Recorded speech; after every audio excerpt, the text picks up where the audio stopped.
think, and this is something that I train on a lot, there's a difference between desire and deserve. And because you desire something, you may not feel that you actually deserve it. And until you feel that you deserve it, the desire's you're never gonna catch up with your desire, right? So if I'm somebody that's been working a regular job and it's like, I wanna make a 6-figure income, whether that's through a company or through becoming an entrepreneur or whatever, if you don't feel you deserve to make 6 figures, limitations are self-imposed. They can be changed, but you'll never rise above the limitations that you set on yourself. So just because there's a desire there, if you never feel that you deserve it, then you're never gonna get to it. Welcome to the Shattered Mindset Podcast, wisdom from life's turning points and defining moments. I'm your host, Melvin Larry, and today, listen, on this podcast, I'm sitting down with someone that wears many crowns, literally and figuratively. He's an accomplished actor and best-selling author, a powerful speaker, a coach to leaders, and a man who embodies transformation. But more than all that, he's my friend and my namesake, Mel, with the shared passion for faith, impact, and helping others rise. Mel Roberson has lived many lives inside one: TV sets, boardrooms, bookshelves, and stages. And through it all, he's helped people break limiting beliefs and walk boldly into their purpose. His journey is one of faith, grit, creativity, and reinvention. And I promise you, his story is gonna bless you today. So grab a notebook, open your heart, and get ready to shift your mindset. Let's welcome the one and only Mel Roberson to the Shattered Mindset Podcast. Hello, my friend. What's going on, brother? Hey, how you doing? I'm excited to be here, man. Man, I'm excited for you to be here. Yeah. How you been? One thing you didn't mention, right now I'm the pickleball champion, right? So that little old lady that you've been playing again? Oh, she's back home. Oh, man. that's why you're the champion. We're doing this one from Mexico. You bringing up stuff that's in Chicago, right? This is an international podcast right now. Ladies and gentlemen. So the champion of the champion is not here. Yeah, she's not here. So the backstory on that, I just started playing pickleball in December, and there's an Asian lady that's about 75 years old who must have been a geometry teacher in another life, because she can put the ball anywhere she wants on the court, man, and she kicks my butt quite a bit. Wow. I mean, listen, just getting into something like that, pickleball, at this point, were you an athlete? Yeah, I was an athlete. I grew up in the inner city of Chicago. Played several sports throughout elementary school and high school. Unfortunately, though, my senior year in high school, I was shot in an attempted carjacking. Oh, man. Yeah, I stopped jacking cars after that. So I'm just kidding. I was the jackee, not the jacker. Okay. But I was shot in an attempted carjacking, so I didn't play any collegiate sports at all. I did play in a semi-pro basketball tournament in Canada in the early 2000s. After my hand healed, I was shot in my hand. Okay. So I did get to experience it at that level. But now I get to experience it with my daughter. She's a Division I collegiate track athlete. Yeah. She's a long jumper like her dad. Wow. So pickleball, I've only been playing since December of 24, and they were playing at the rec center where my daughter needed to work out during break. She needed a track workout. We went there. They were playing pickleball, and I've been hooked ever since. And I do everything. It's all or nothing. Yeah. So how's your daughter doing now with sports and school and? She just graduated with her master's, so she got 3 degrees in 5 years, 2 undergraduate degrees, 1 master's degree. She's been to nationals in the long jump for Southern Methodist University. Her collegiate career now is over as a track athlete, but she has, I can't say it yet because she's working on a few things. There may be some things furthering, possibly, her sports career in life. Well, you know, it's awesome that you've been able and willing to be there for her throughout her journey. Sure. And what's that been like for you? I know it's been wonderful for her. It's been amazing because I don't take anything away from my parents. I had amazing parents. Yeah. We grew up in a different time, and my dad was so busy working that he never attended any of my games. So I did not want that to be my experience, or my children's experience rather, where they didn't have parents in the stands. So I've always created businesses or been a part of business models that gave me not only the financial stability to support my family, but also the time freedom to be at track meets, to be at cheerleading competitions for my oldest daughter, to be at basketball games when my younger daughter was playing basketball. So it's been amazing, man, to have the freedom to do that. Would you say that your daughters would express themselves the value of you being there on the sidelines? Because I know the value of my son. I remember my son saying, "Dad, when you are there and I look around and see you there, I just play better." Yeah. So my youngest daughter, she's more of a daddy's girl than my oldest girl. My oldest girl she's just tough as nails. I love her. We have a great relationship, but she's just different. My youngest daughter was more of an athlete than my oldest daughter. My youngest daughter gave me a book last Christmas, Dad, I love you, this is why. And in there, it had writing prompts for her to express things she's learned from me, memories that we've had, et cetera, et cetera. And one of the things that she talked about in the book was how I was at everything and what it meant to her for me to be at everything. And it's amazing because I enjoy seeing her compete too. I was there just as much for me as I was for her, but to really have her understand what it takes to get there, right?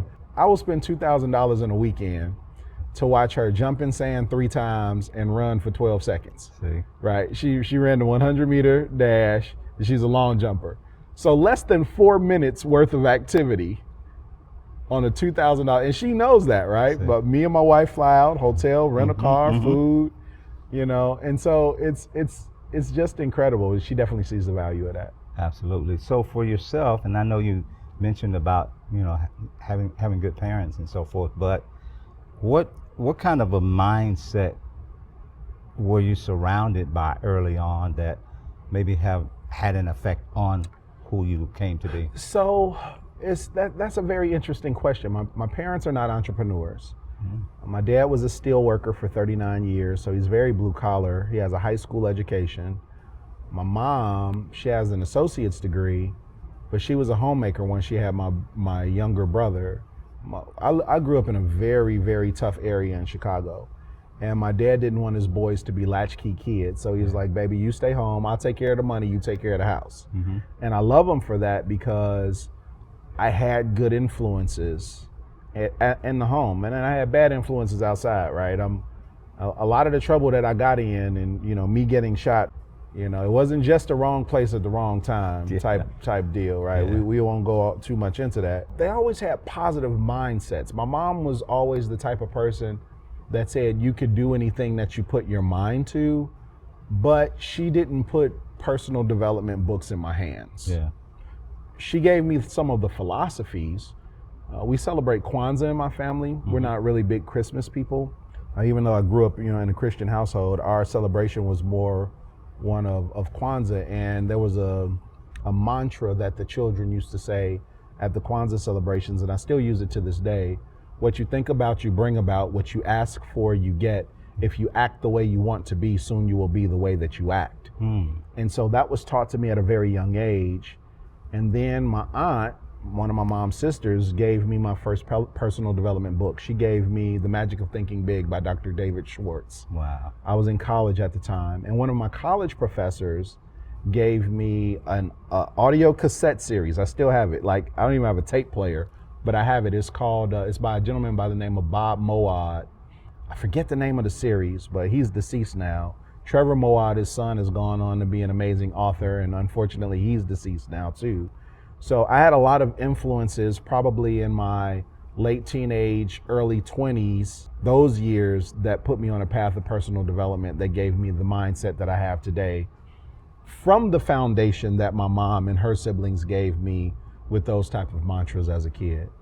Did those things, you talked about a traumatic experience, and those things, depending on where we are, you know, one person can get shot and it changed their whole life. Another person can get shot and it's just another day in the office.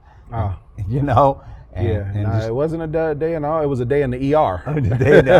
But I mean, you know what I mean, as far as your mindset and causing shifts and things like that, how did something like that affect you moving forward? It wasn't a shift in mindset. It was a wake up, dummy. What are you doing? Yeah. You know, it was a you got good parents. You come from a good home. Why are you doing things that if your mom knew about them wouldn't make her proud? Yeah. And a lot of that was environment too, right? So there's your home environment and there's also your social environment. Mm-hmm. And even though I was in private school for the majority of my life, the people that I played with outside growing up and the people that I hung with, you know, they didn't have the same two-parent household or any of those things. And one of the things that I talk about, man, especially gang culture in Chicago, it's not always kids that just want to act up. Sometimes it's kids that need to be a part of something. Yeah. Right? Because they don't have a family structure at home. And even though I had the family structure at home, the people that I was hanging with was more because of protection. Yeah. You know, I'm from a particular neighborhood, and if I go outside of that neighborhood, I need people that are in my neighborhood that'll back me up. Mm-hmm. And it's just different, man. There's so many levels and layers to it that are unexplored, and people just think, oh, these are just bad kids acting out. So the mindset and the influence and all of those things are important because they lay a foundation, but it doesn't always set in the same time for people. And me getting shot was more of a, all right, wake up call. And I was, if I'm being honest, I was mad at God for a long time. That happens. I'm like, yo, I'm not perfect, but I'm far from such and such. I ain't gonna name drop, but you know, I'm far from these guys. Yeah. And why is it that this is happening to me? And it was definitely a wake up call, and eventually led me to finding more purpose in life. So as you started to find purpose in life, you've diversified into different things: author, Yep. actor, Yep. speaker, entrepreneur. When did you realize that you weren't meant to just follow one path? A friend of mine by the name of Sarita Love, who's done a TED Talk, she has a brand called Success Junkie. She talks about PTSD being post-traumatic success disorder, meaning that when people face traumas, sometimes it'll launch them into other things. I didn't go to therapy from being shot until I was probably in my late 30s or early 40s. Probably my early 40s. Carried it that long? I carried it for a long time. But one of my coping mechanisms was to stay busy so I didn't have to think about how it impacted me. Yeah. So I've done a lot in business and life and school. I haven't been in an organization, an academic organization or institution without being the president of it. I was the president of my grammar school, my high school, and undergrad, president of Student Senate. And even when I got my first MBA, I was the student speaker that delivered the keynote on behalf of the students when I got my MBA. Mm-hmm. So I've always pushed myself to be in leadership positions to keep my mind off of what was troubling me in life. Yeah. So it's a little bit different for me. I don't think I had a shift or a moment. I stayed busy to stay out of trouble after I got shot. Well, you know, you accomplished a lot of things and were always thrust into these leadership positions, and so probably people would probably think that you've always had it good, but I'm sure that you've had things that people would consider as failures as sure. well. You know, when have you had some type of a setback? I won't call it a failure, but a setback that we could call them failures. I call a spade, man. I've fallen on my face. Well, tell me about a time when you have had a failure in your life and it shook your confidence and how it redefined or redirected yourself.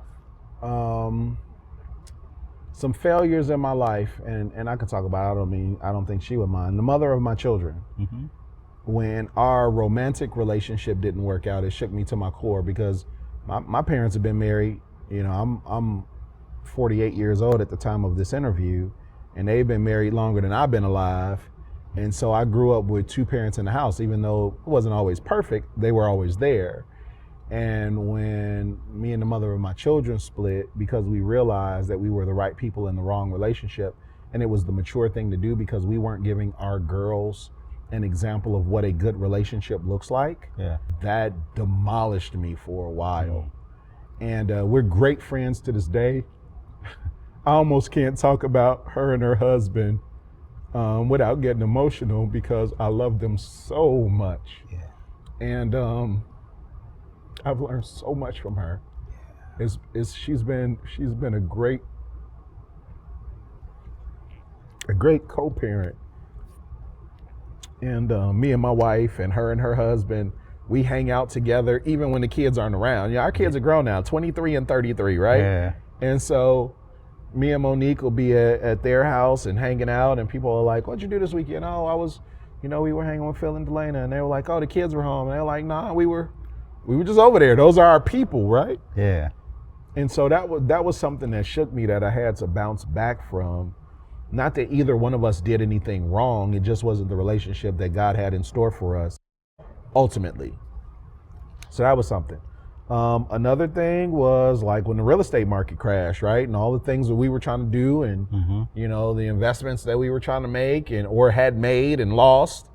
I've had several failed businesses. I was like, oh, this sounds like a good idea. And I launched an Amazon store that I still got product that I'm selling at a very deep discount.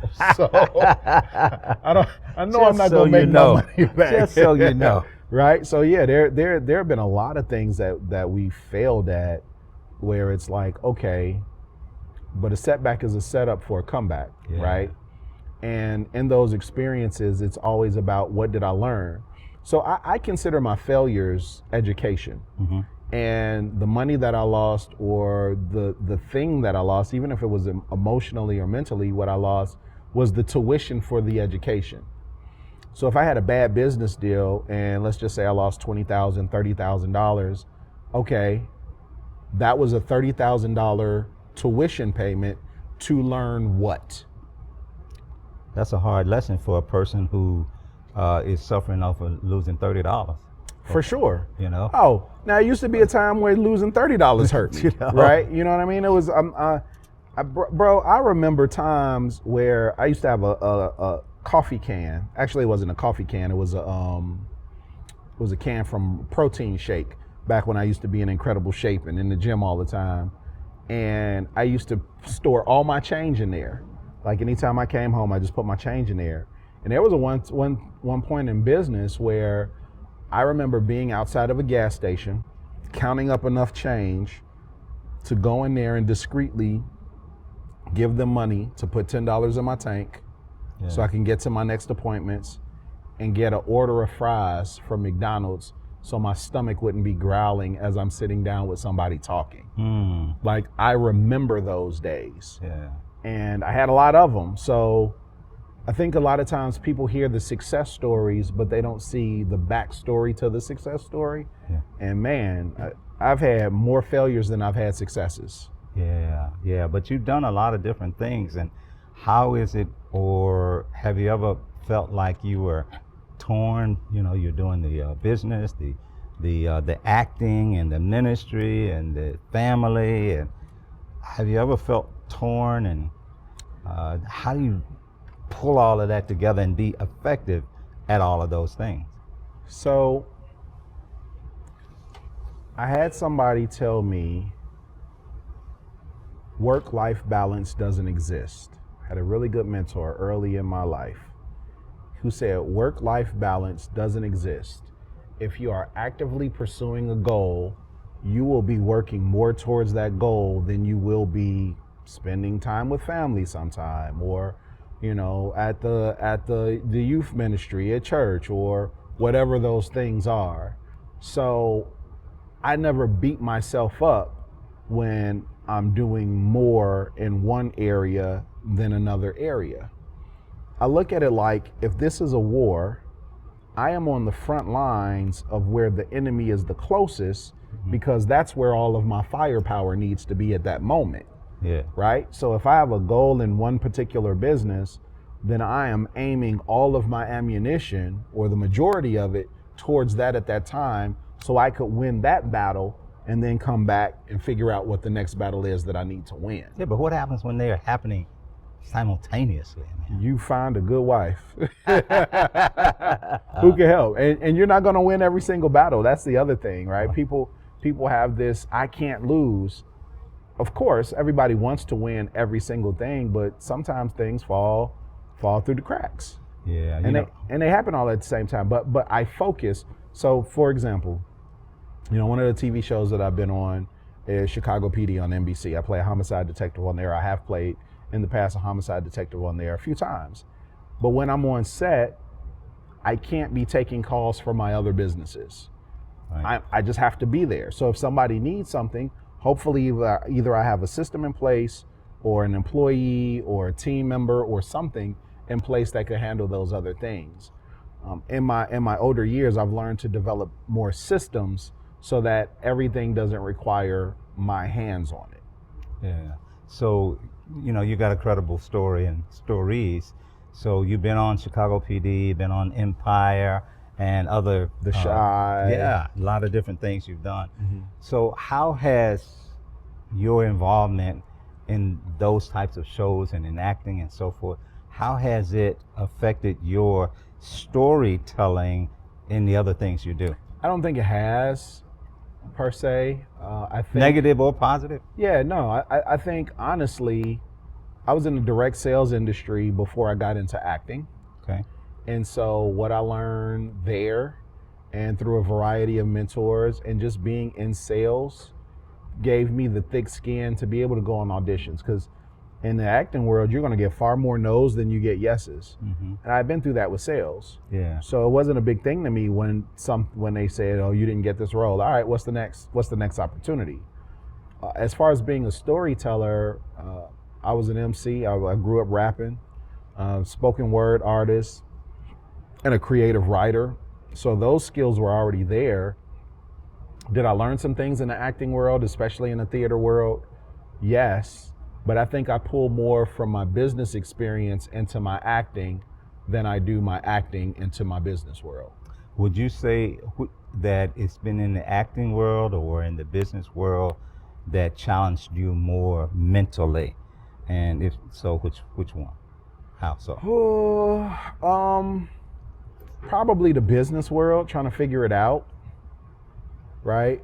Acting is a mental challenge in the sense that creating a character and becoming another person it can be challenging. I have had some extremely challenging roles, but I think once you develop your formula and you know what it takes to develop the character, you just do the thing to get the power.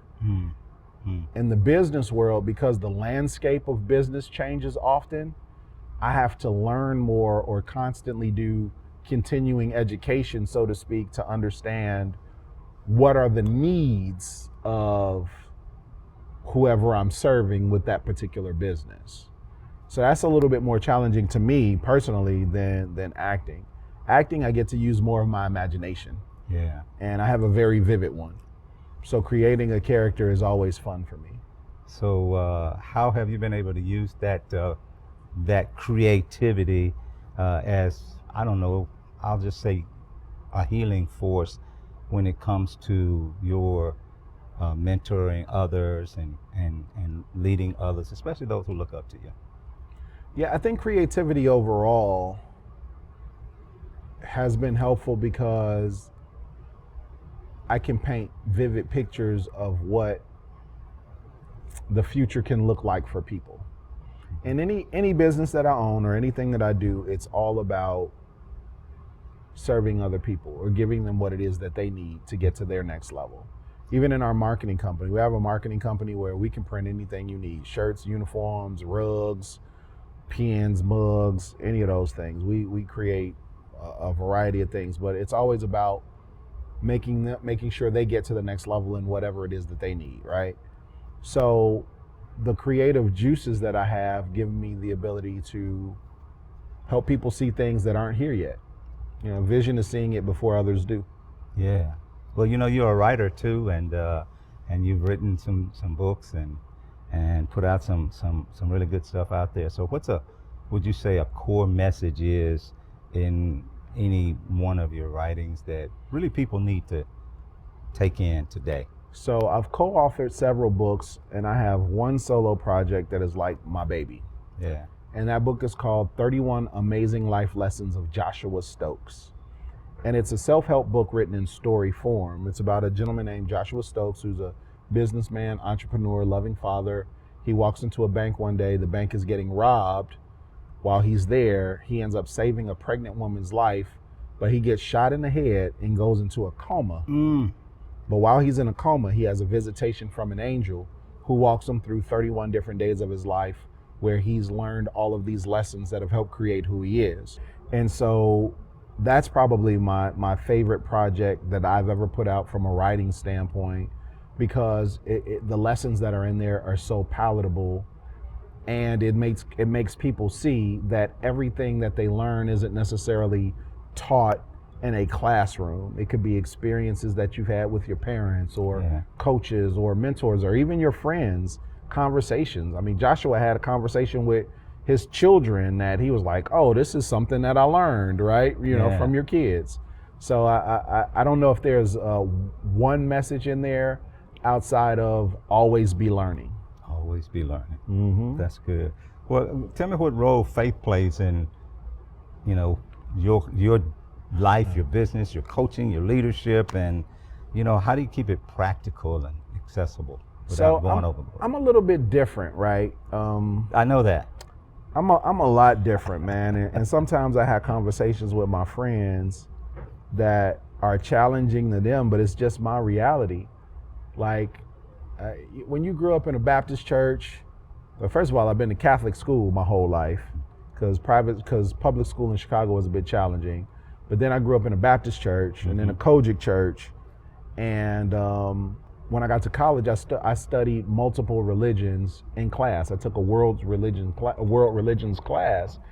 And I realized that religions have a lot more in common than they do apart from each other. Right. Even though the base of my faith and everything that I've learned has been of the Christian faith, but there are so many things in the Quran that I've learned that are so parallel to Christianity. Mm-hmm. The same with Buddhism, the same with Zoroastrianism, the same, I can go on and on about these religions.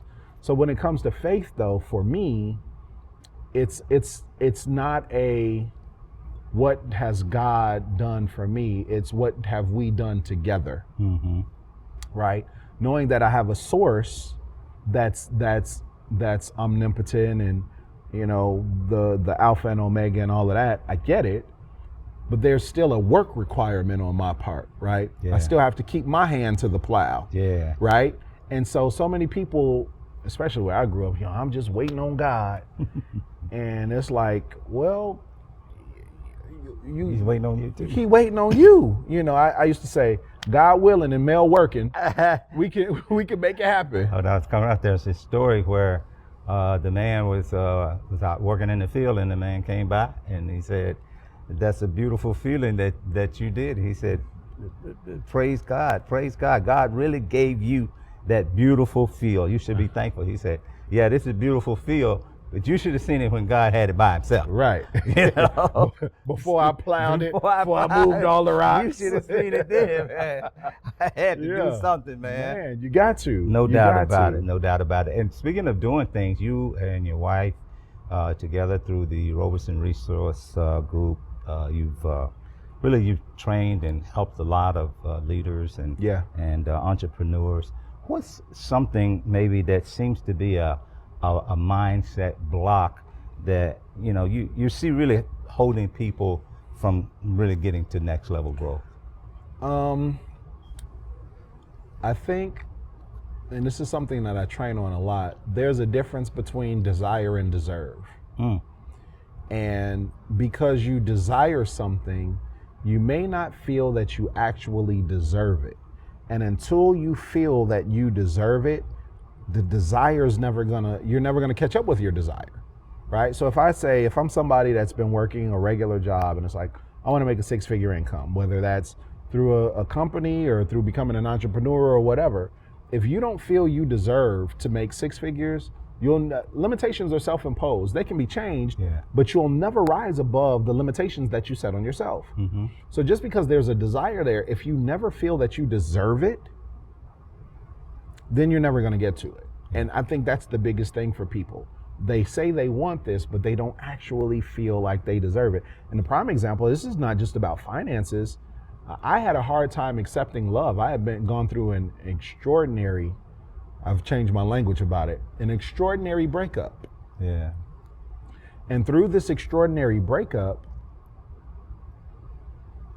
I just was like, man, I don't know if I even deserve to be loved. Because I was so broken from that relationship. Yeah. And until I started doing the self-work, the self-healing, and all of those things, and actually felt that I deserved it, as soon as I got there, my wife showed up. See? It seems like it's a fine line between the self-deserving and self-worth and self-blame and self-deprecation. Big time. You know, and sometimes it seems like there are big things, and sometimes they're just little things that will help you cross that chasm. Yeah. From one to the other. Yeah. We beat ourselves up so much, man. Like literally, self-talk is one of the most important things that you have, because most people, if someone else talked to them the way that they talk to themselves, you'd be ready to fight. Ready to beat them up. And even with all the work I've done, all the books I've read, all the seminars I've been through, all the people that I've taught, I still have to remind myself to be kind to myself. How do you know when it's time, something's ending and it's time to evolve? Because the relationship ended long before the evolution of the feeling. Yeah. I don't know that the signs are always clear. I think depending on the magnitude of the situation, like sometimes you know what I mean? Like it's the difference between a blowout on your tire and a slow leak. Mm-hmm. Sometimes it's a slow leak and you don't even know, especially if you don't have a new car that tells you tire pressure. Until you're on the side of the road, right? Until you're like, wow, what is that flop noise? Yeah. So sometimes it's a slow leak, sometimes it's a blowout. I think though, if you're constantly checking your tire pressure like you're supposed to do, right? Some people just hop in their cars and go, and they don't examine their tires every now and then to actually gauge where they are. The older I get in life, the more I realize that a plan, do, review is important. I plan something, I do it, then I review what I've been doing to see if it's actually working. Yeah. And sometimes you can get ahead of the curve and figure it out. But sometimes, man, it's just when a blowout happens and you just like, I ain't see that coming. It was unexpected. How do I respond? What is the tuition I just paid? What did I learn? And how do I move forward? You know, you grew up, you got exposed to some rough environment, and you know, being a guy and man's man and all that. Sometimes we get it wrong, especially when we're dealing with tough situations like you went through, and then we have this mask. Sometimes we got to portray a certain thing, and sometimes it's killing us on the inside. Because we got to be this and that. What message do you have for that guy who's 35, 40, 50, who's like, I've been through this, but I don't want it to show? So men often suffer in silence because society says we have to portray ourselves in a different way. You know, men can't cry. We got to be tough. We have to be all of these things, and people eventually snap. It becomes too much. The burden is too much.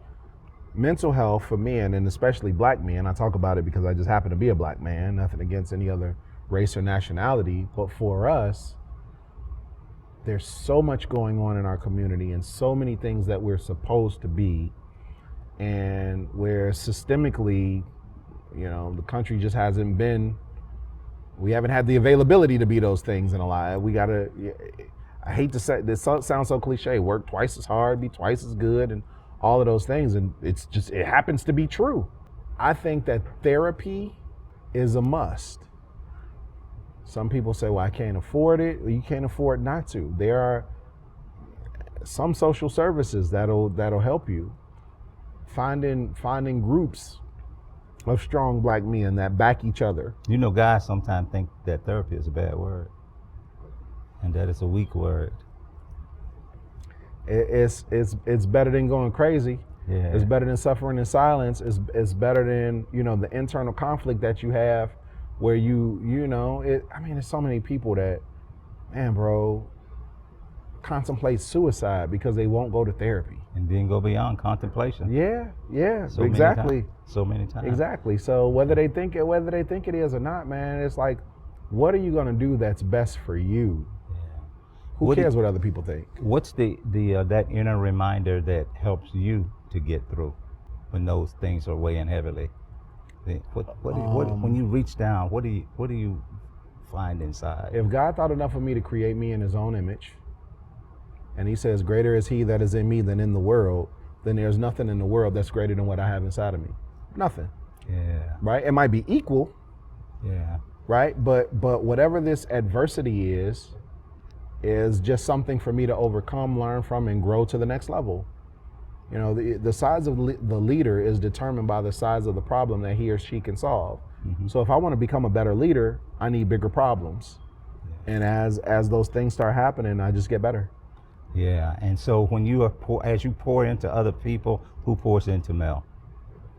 My wife. Yeah.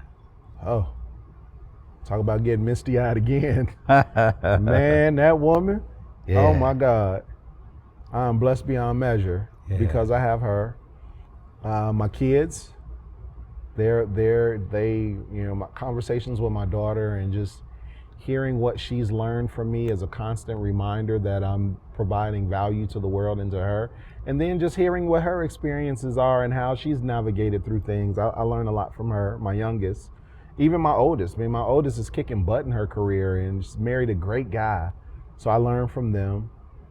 I have a good reference group. Your reference group are the 5 people that you hang around the most. Yeah. And I have a solid group of men and women, for that matter, where we can bounce ideas off of each other, pour into each other, and also be a safe space to land.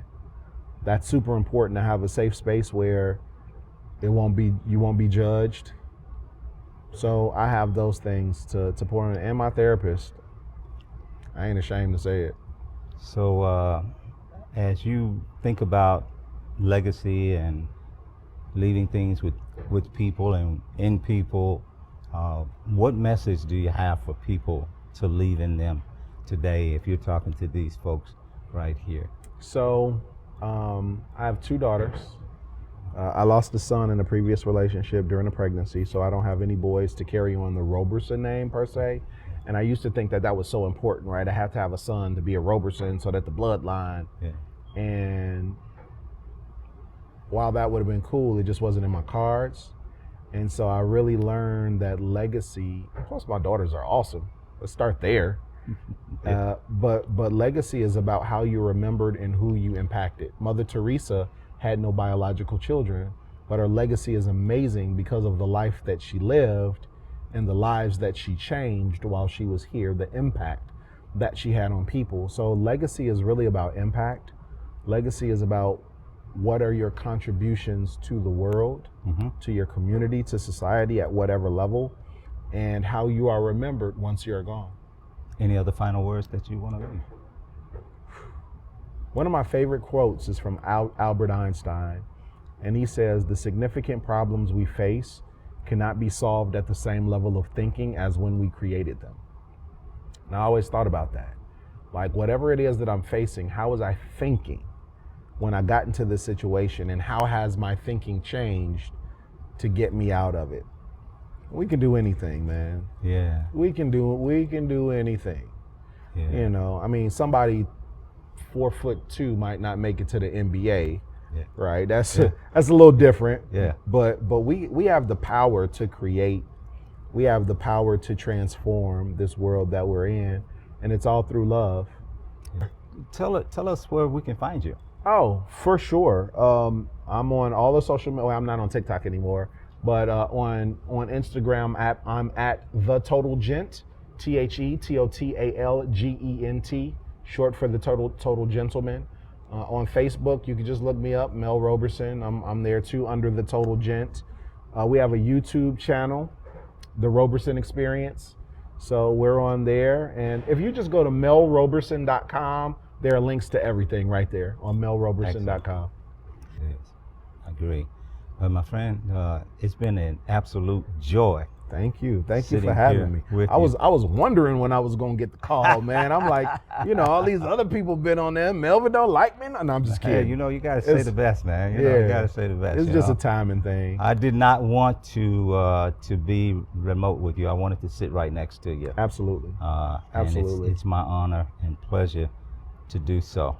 Hey, folks, keep adapting, keep adjusting, and keep reaching for those higher achievements. We'll see you the next time on the Shattered Mindset Podcast. Take care, take charge, and God bless. We'll see you.